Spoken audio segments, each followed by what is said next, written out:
Hello everybody and welcome to zingisithelawena, episode 9, part 4, or the conclusion of religions and spirituality in Africa.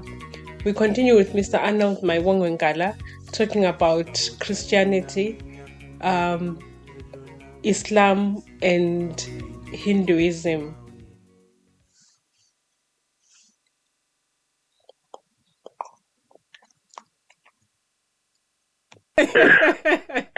I'm being tested. I'm saying King Lopengula was... Sorry, what happened to... He disappeared. Just say what you know. I know that we can say he disappeared. He was yes. never captured by the English. So he... Yeah. So yes. So he was taken out of the kingdom or out of the community, yes. Meaning that there was no longer a king, a main cast. Or we can say the main custodian of that institution had been removed by the colonists, meaning that meaning that it was now easy for other institutions to penetrate. Because and since Christianity was...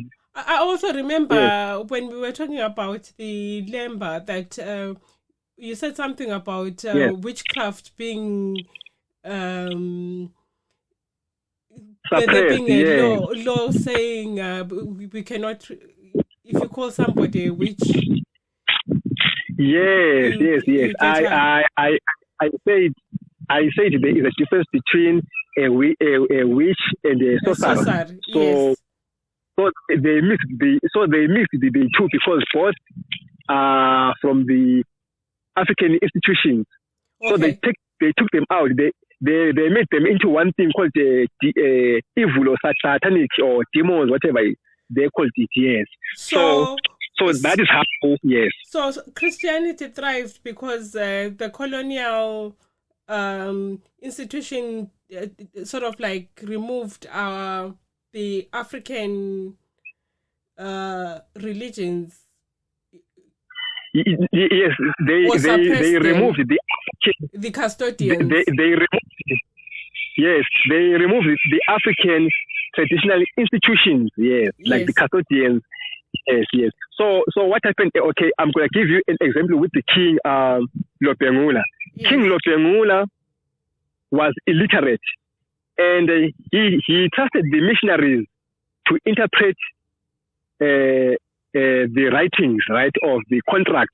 And one of the missionaries called Charles Helm, he misinterpreted the contract called the right concession. Yes. And the king signed, put an X without knowing that he was actually selling the country to Rhodes. You see, so he perceived the missionaries as people who were very nice and kind.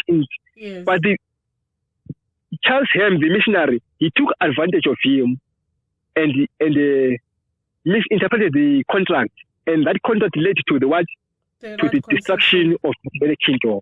Okay. You see, so in history we say the gun followed the cross. Okay. You see, so if you go to the Bulawayo emblem, the city of Bulawayo emblem, you are going to see a cross, a red cross. So the cross stands for the Christianity, and red stands for the what the missionaries did.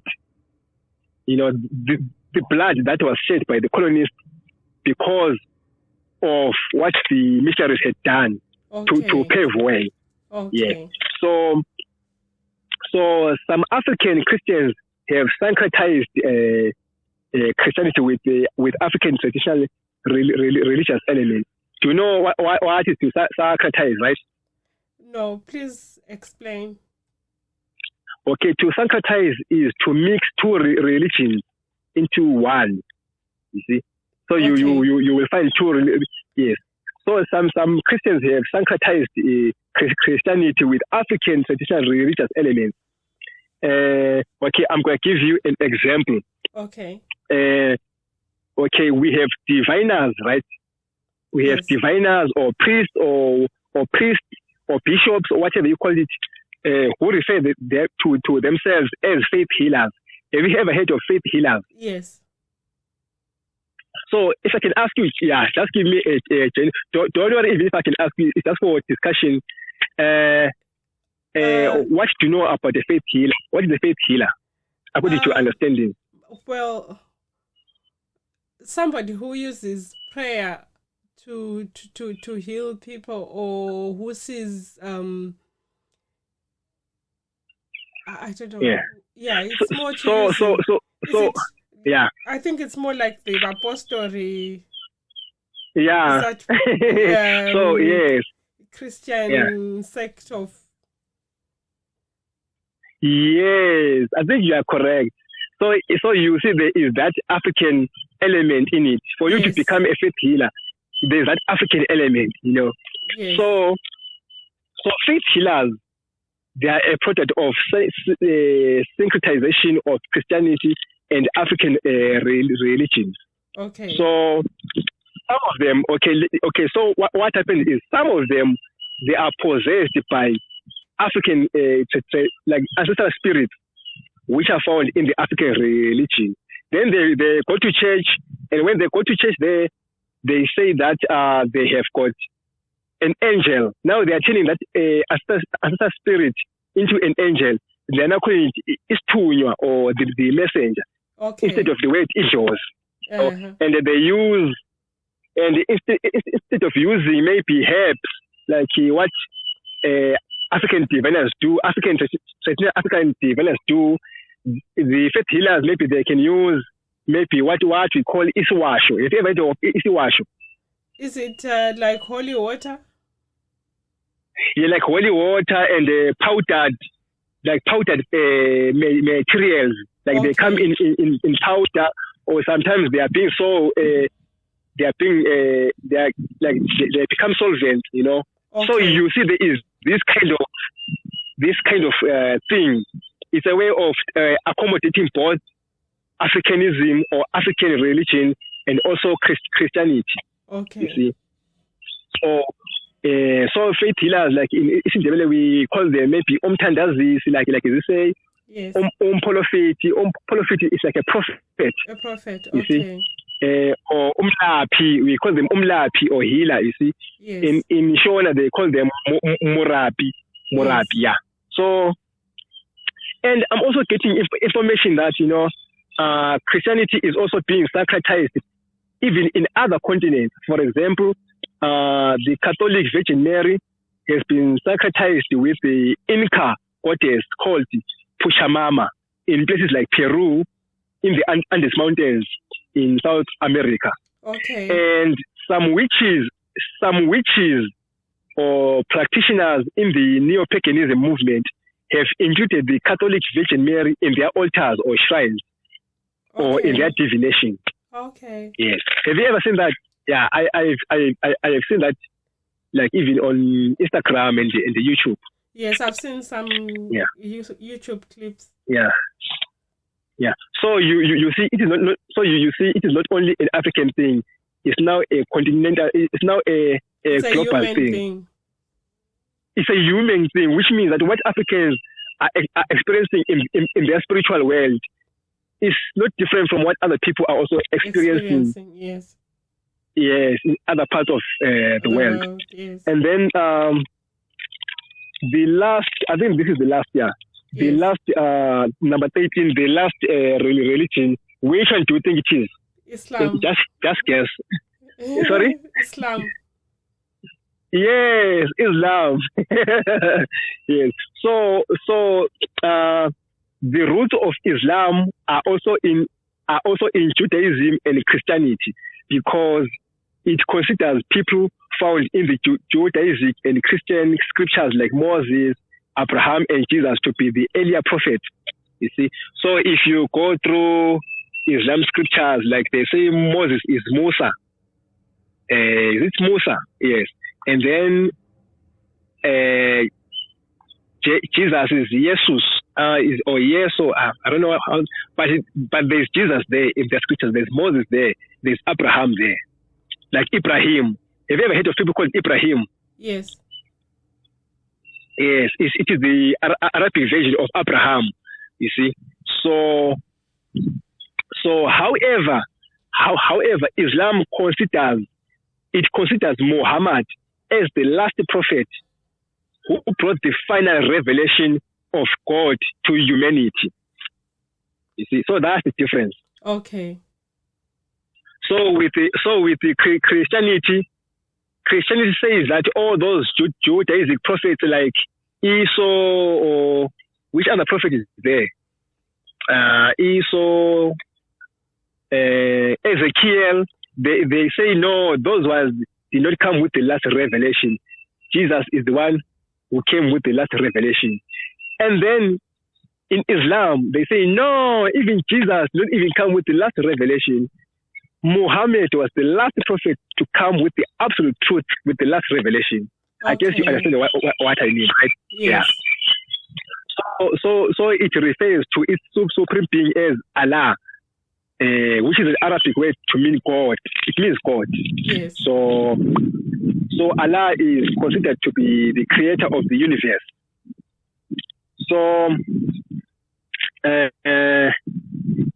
Islam was brought to Africa also in its infant stage during the 7th century AD. Do you remember we spoke about that? Yes. On our last program, right? Yes. So that was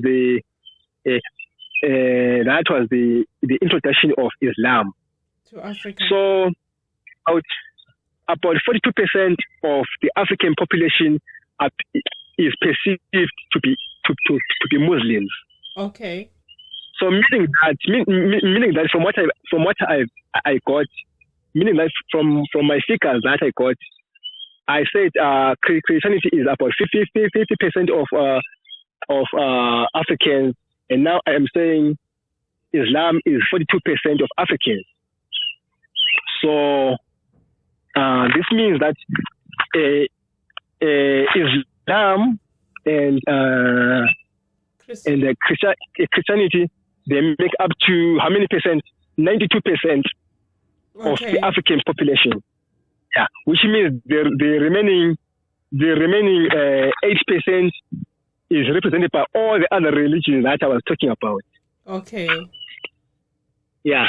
So, and then a third of the world's Muslims are said to be residing in Africa. I think there are about 1.8 billion Muslims, I think. I'm not sure. I think 1 billion, around that figure. A third of them, which means around 500 or 600,000, 600 million. I think I'm correct. I'm not sure. Okay.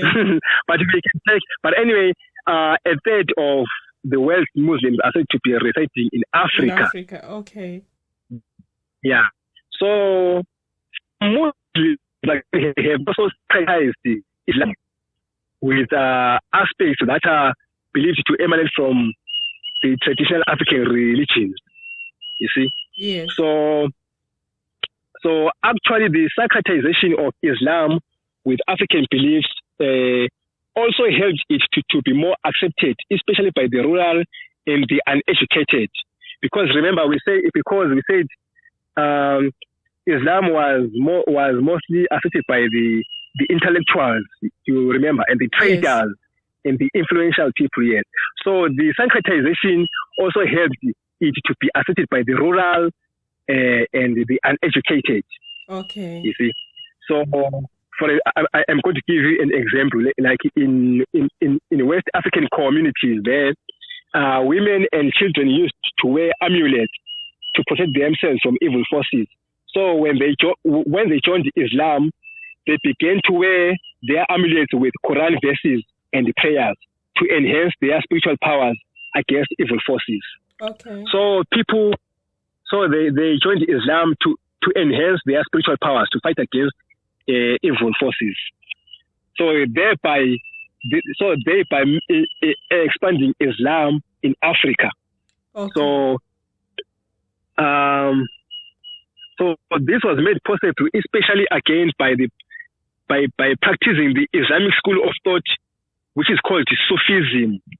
So this school of thought is an Islamic school of thought that emphasizes on the individualization of Islam, of the Islamic faith, especially through mysticism and personal understanding, you see.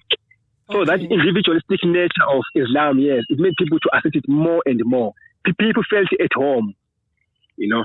So Sufism also became popular in North Africa, where it was also incorporated with mysticism under different Sufi orders. You know, now you know what orders are, right? Yes. So under Sufi orders, like I'm going to give you an example. There is an order called the Aisawa or Isawiya order. The spelling is A-I-W-S-A-W-A. That's Aisawa or Isawiya. Isawiya is I-S-A-W-I-Y-A. Okay. So this order allows its adherents to sing and dance while praying and meditating to a point of becoming ecstatic or getting into a trance, you know. So so this is more like an African, you know. We Africans, we love dancing, we love singing.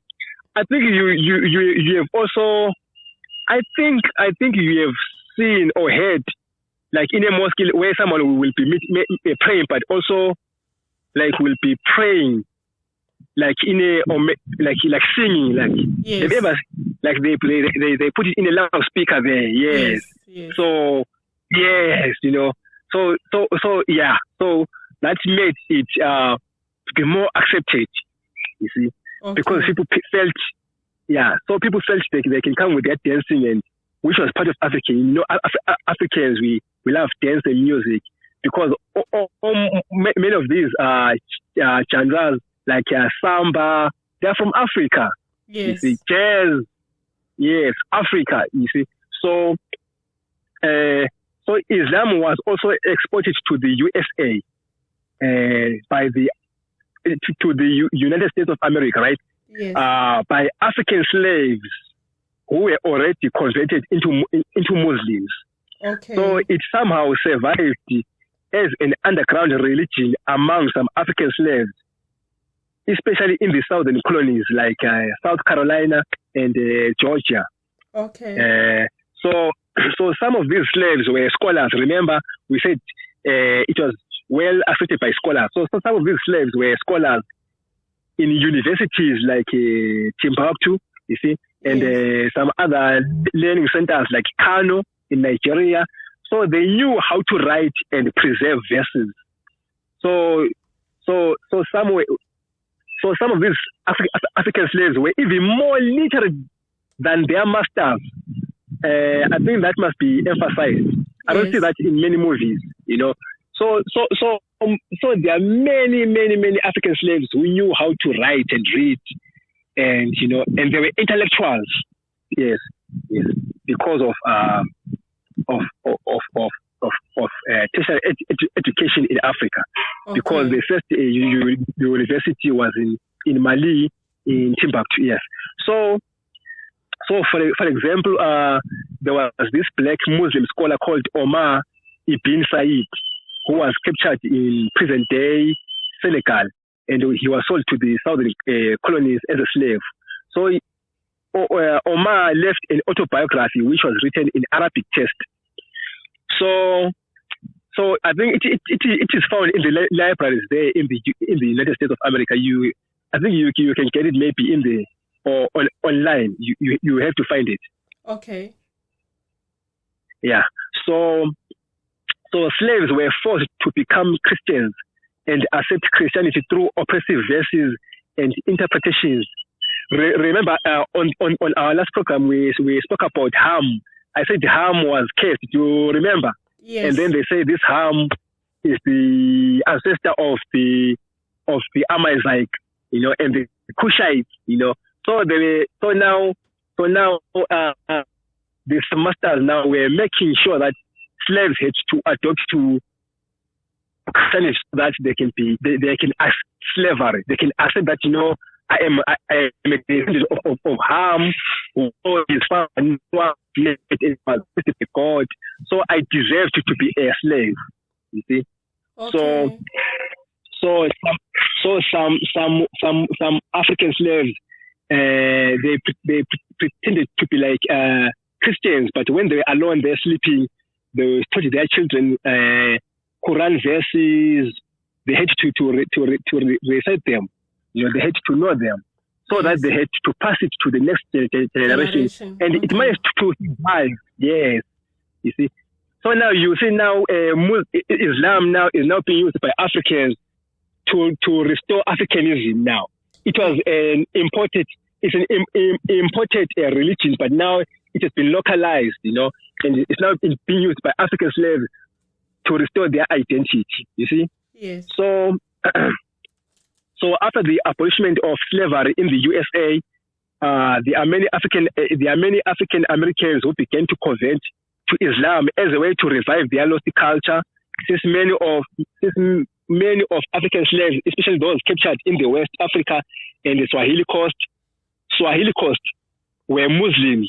About 30% of slaves were actually Muslims. So up to this day, black Muslims in the United States of America continue to comprise a large fraction of the Muslim community in the USA.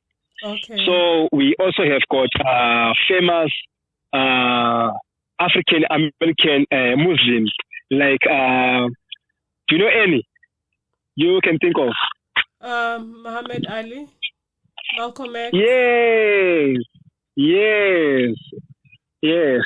So Malcolm X was born Malcolm Little. So when he joined Islam, he referred to his surname as X to reject his initial surname, which he believed was not his African ancestral surname. So he believed that Little, the surname Little was from his master, was from the slave master. Yes. So African slaves were given the surnames of their masters.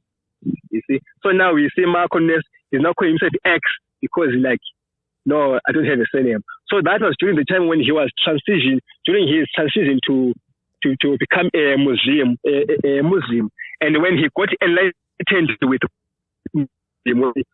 when he was now fully understanding a Muslim, he later referred to himself as Malcolm Shabazz or Malik El Shabazz. You see, it sounds like Arab. Yeah, so it sounds Arabic. Do you see that it sounds Arabic? Yes, it does. So you see there is this element of the Arabization of Muslims in Africa. So Muhammad Ali was born, then changed his surname to also X after joining Islam. Then later he became known as Muhammad Ali, which was also an Arabic word, right? Yes. So, and then we also have got African Americans who are not Muslims but have got Arabic names, and obviously this is due to a way of preserving their Africanness through Islam, which is obviously intertwined with Arabic culture and words. Yes. So I am just going to give you a few examples. So, and then we have got someone like the former president of the United States of America, like who is called Barack Hussein Obama. So his middle name is Hussein, which is an Arabic name, which means handsome. Are we together? Yes. Okay, so this was derived from the fact that his father was called Barack Hussein Obama Sr., while he is called Barack Hussein Obama Jr. So it emanates from his father, right? Yes. So his father was raised as a Muslim in Kenya, and he converted into a Christian at the age of 6. And his father was a confirmed atheist when he met Obama Jr.'s mother. So the fact that his father was born in a Muslim family and given an Arabic name shows the Arabization of African Muslims. Are we together? Yes. Yeah. And then another example is Queen Latifah. So she was born Dana Elaine Owens. So her stage name is Latifah, which is an Arabic name, which means to be nice and kind. Okay. You see? And then we have got Wiz Khalifa. Wiz Khalifa was born Cameron Jibril Thomas, and then his stage name is Khalif, which is an Arabic name to mean a successor.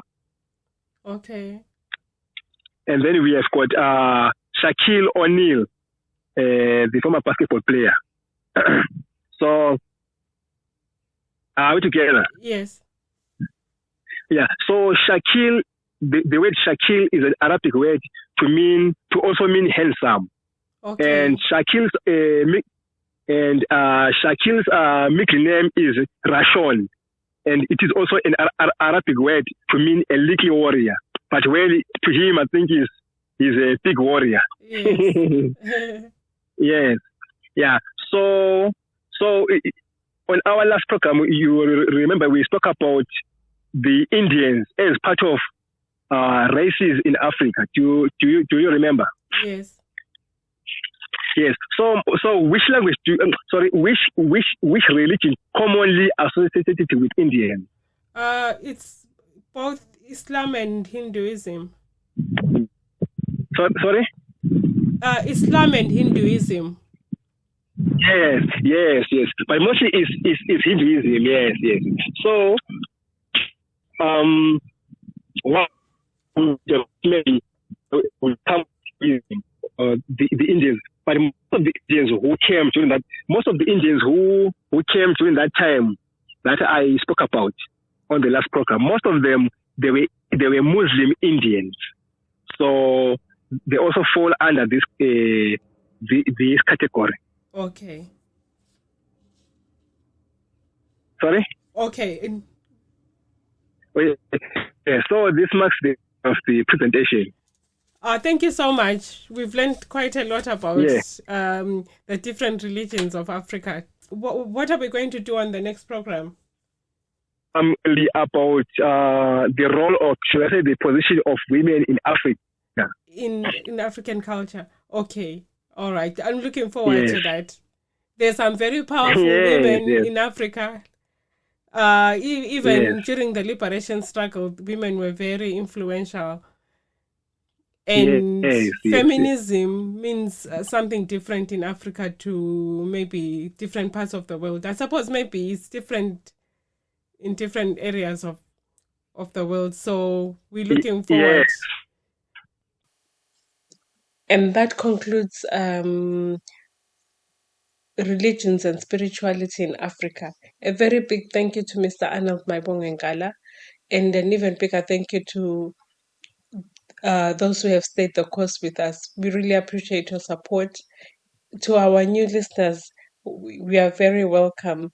Thank you for tuning in, and please don't forget to like, share, and subscribe to our YouTube channel, and follow us on Facebook or iTunes and Spotify.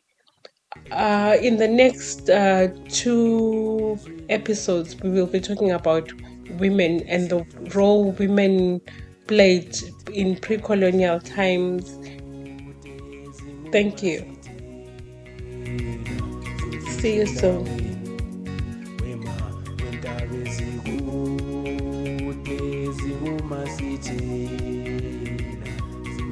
Zingisithelawena, zingisithelawena.